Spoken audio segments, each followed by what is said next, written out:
And welcome back to the show. I'm your host, Lance Roberts. It is the Lance Roberts Show, 6:17 on your drive in to work this morning. So, by the way, before I get into, into this, talking a little bit about debt, government debt, unfunded liabilities, Brent, did you happen to see this new commercial by Gillette that has come out? I have not seen it.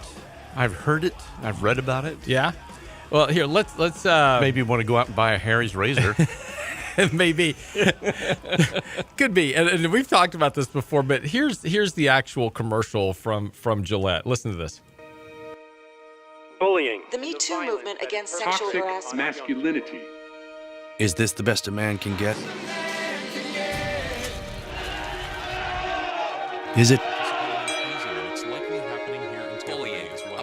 We can't hide from it. Sexual harassment is taking over. It's been going on far too long.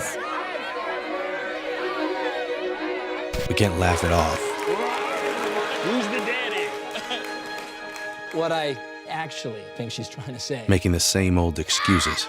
Boys will be boys. Boys will be boys. Boys will be boys. But something finally changed. Allegations regarding sexual assault and sexual harassment. But she says And there will be no going back.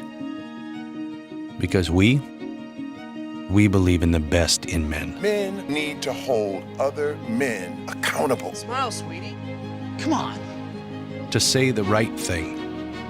To act the right way. Bro, not cool. Not cool. Some already are. In ways big Yo, men. and small. I am strong. But some is not enough. It's not how we treat each other, okay? Okay. Because the boys watching today will be the men of tomorrow. So that is the new commercial out from Gillette. Now, on the surface, you listen to it and it's like, hey, but they're just saying, men need to kind of straighten up their act. And of course, what's wrong with that? Well, it's very interesting because this video, when it went out, this thing hit yesterday. Within just a few hours, it had over 400,000 views. Okay. A bit of a viral success. Yeah, except it had 75,000 dislikes and only 7,000 likes. Really? Really. And the reason was that men, and there was actually some very good comments about this, is that men that saw this commercial, it's not that they didn't approve of the message. What they didn't approve of was that it was a uniform type message saying that all men fit this category. A blanket indictment. A blanket indictment, correct. One commentator I thought made a really good comment about this. He says, "Dear Gillette, I am not toxic. The amazing men in my life are not toxic. Masculinity is not toxic. The staggering number of dislikes in this video should let you know that most people agree with me." And I won't read the rest of this because there's some profanity in it, but basically saying, now please remove yourself to insolvency. Yes. And he went and bought some Harry's. And look, these type of commercials with these companies that are coming out trying to jump on the bandwagon is going to drive users. James Woods, the actor, came out yesterday and says, "I'll never use another Gillette product." Right. And, this is really where these companies need to just, get off these bandwagon political movement. We've talked about this before, whether it was the Me Too movement or whatever it is. Go do your job, right? You sell products, you sell services, whatever it is. Go do your job of selling your product or services. Stay out of the political PC world. And because as soon as you do that, and this is one thing we've always talked about, even when I was doing a radio show that was more politically based, we always kind of cut down that middle line, because as soon as you go off on one side of the ledger, one way or the other, right? You're either super conservative, super liberal, whatever it is, you cut off half your audience. Whoever was going to listen to your show or watch your television show or buy your product, as soon as you pick one side of the ledger, you lose half your buyers. And Gillette just alienated half of its market. Exactly. If not more than that. So this is likely going to come back and weigh on the company. I wonder if that script was written by a woman. Well, I don't know, and it's not really the point. But I do think the point here, though, is that when we get into these PC movements, and look, we've seen a lot of this over the last decade. It's really kind of been under the previous administration, who really kind of moved towards the direction of the Saul Alinsky type, actions of creating radicalism and always having a movement of some sort, right? Whether it was Black Lives Matter or whether it was, a minimum wage. I mean, across the gamut, there was a constant battle that was going on. Occupy Wall Street.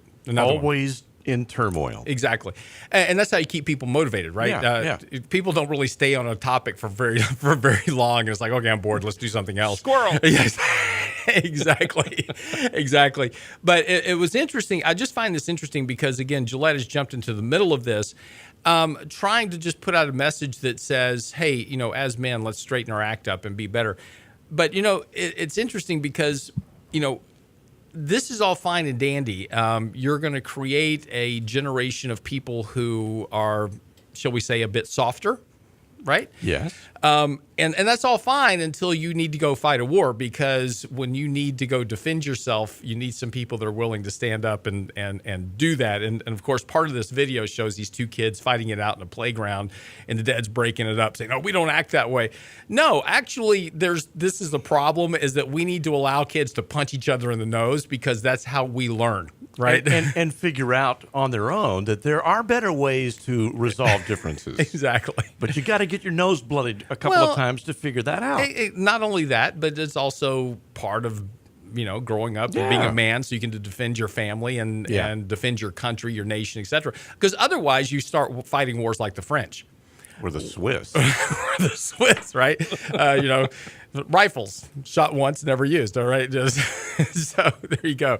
But yeah, it's an interesting pushback for Gillette, and it's going to be interesting to see how this plays off with the company here over the course of the next. And we've seen this with other companies before. Target tried to jump on the bandwagon about a couple of years ago. It's been nearly 3 years. 3 years ago on the bathroom. The bathroom issue, and that blew back horribly against the company. Have not set foot in a Target since. Exactly. Walmart had done the same thing. So it is interesting to watch, and it's going to. And again, as with all things that we see, whether you agree with the message or not is irrelevant. We're not having a political discussion here about what's right and what's not. We're talking marketing basics. Marketing basics is that you stay out of this, because Target was a good example, Walmart was a good example, Nike was a good example with the whole Colin Kaepernick issue. The impact to your shareholder value is not worth the cost of just getting involved in a campaign that really you're not going to win one way or the other. Well, look how it impacted the NFL. Well, exactly. And the advertising revenue all last year. Yep. And part of this year. And viewership. Yeah. And viewership as well. So, yeah. And so anyway, very interesting there. So another one that came out, the British Nutrition Foundation yesterday came out with new guidance on nutrition values.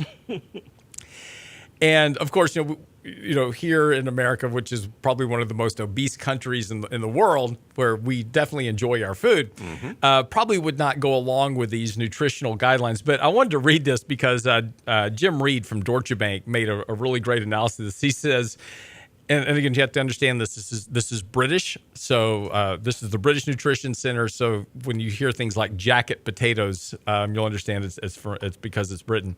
As examples, if you're having jacket potatoes, the correct portion size is a clenched fish. So for us, if you're going to have a scoop of potatoes, the size of your clenched fist.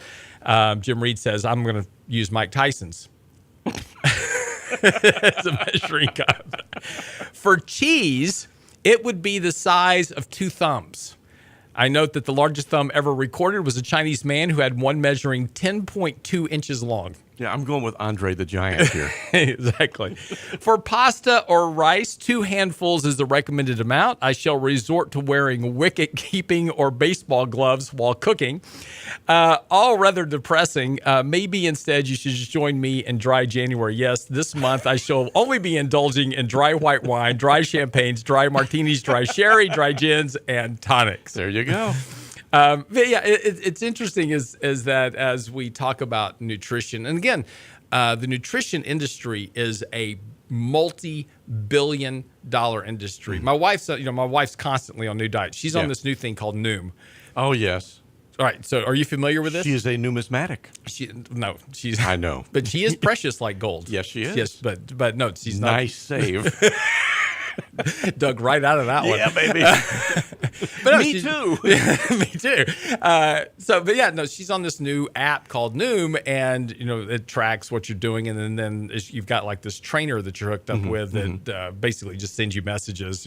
Watch what you're putting in your mouth type thing. My wife does that. Yeah. I don't need a Noom. You don't need a Noom to do that? But it's a multi-billion-dollar industry. So constantly, it's new diets, new cookbooks. My wife's constantly on a new diet, which means that if my wife's on the diet, ergo, I'm on the diet. And so I watch my weight, not by choice. Because others are watching for you. Well, no, the choice is do you want to eat or not? So I'm not going to let her see these new nutrition facts because, her fist is way much smaller than mine. So I will literally starve to death. All right, enough joking around. We'll come back after the break. I'm your host, Lance Roberts. Listen to the Lance Roberts Show this morning. We will get into talking about government debt. I said corporate debt earlier. I apologize. I meant government debt. As we talk about this government shutdown, what's happening here, of course, that also means that our debt ceiling has basically been frozen here. So we're going to talk about where we are on the debt, what that means, and potentially what it means to the economy. Great comments by Jeff Gunlack as well on this issue. We'll come back, talk about that, and then we'll wrap up where we are globally with the markets and where the markets are set to open this morning. That's all coming up on the Lance Roberts Show. Get by our website, realinvestmentadvice.com. Our latest blog post, Technically Speaking Tuesday, is up, talking about where we are in the markets and what you should be doing with your money. Don't go away. Be right back on Lance Roberts Show right here at realinvestmentadvice.com. Get daily investment news you can use, delivered at the speed of the internet. Sign up for Lance's newsletter now at lancerobertshow.com.